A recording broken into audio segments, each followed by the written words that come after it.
Okay, ladies and gentlemen, let's get started. Today we're going to be talking about what NASA found on Mars just recently.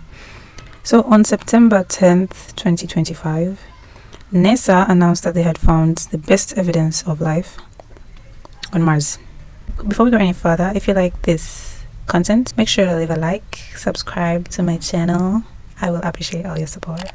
Leave a comment, tell me about what you would like to see in the next video. I'll see what I can do about it. So, we know that Mars in the past had water, basing on findings that have been done by different rovers and orbiters. So in the Jezero crater, which is one of the ancient riverbeds, also the best place to search for life, an interesting rock called the Java Falls was found. It had little interesting structures, so a sample was taken. The sample called the Sapphire Canyon. So when you look at this rock, you see little structures that look like leopard spots and poppy seeds. These are why we're here today. This is interesting because that is a familiar structure that has been seen before. These leopard spots are millimeter size spotted patterns where chemical reactions occurred. Perseverance used its instruments, Pixel and Sherlock, to determine the composition of the sample. What Perseverance found is that this rock had high concentrations of phosphorus, iron, zinc, and organic carbon. In addition to this, it found that there was also vivianite and greigite.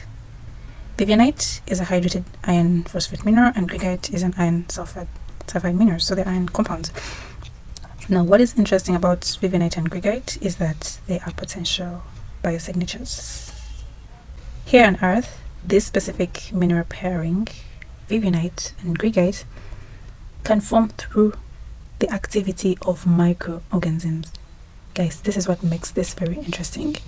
Vivianite and greigite can form through the activity of microorganisms. That is what we have found here on Earth. But we cannot conclude that just yet, because it can also form through other abiotic processes. So we find these things on Mars that could be formed through biological processes, and that's quite interesting.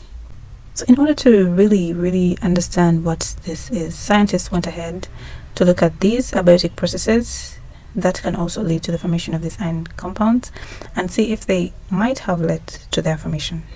So the first thing that the scientists looked into was there could be a chance that they were formed through sustained high temperature.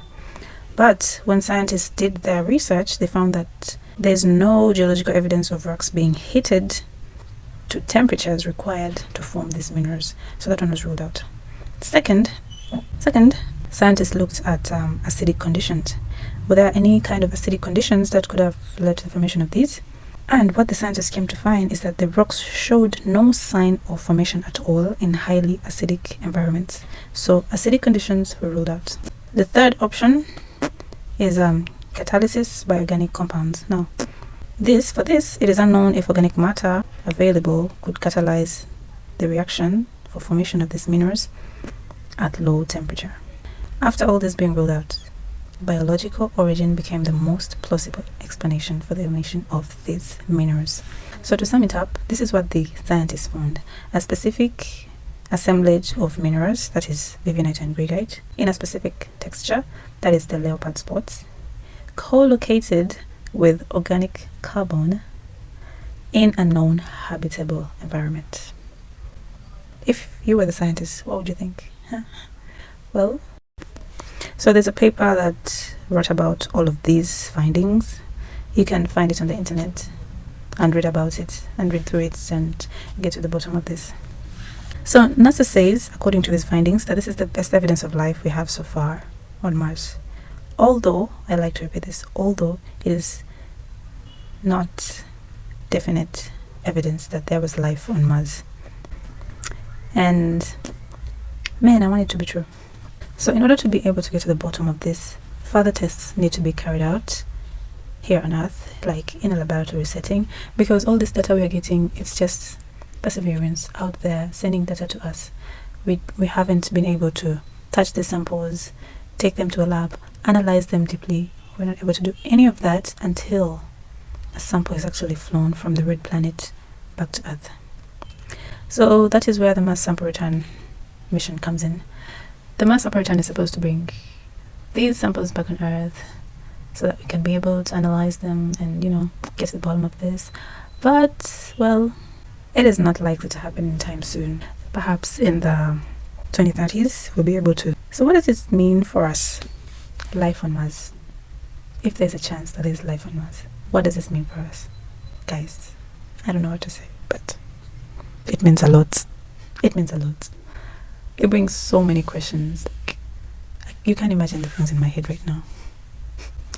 This might not be like those aliens you imagined to find on another planet.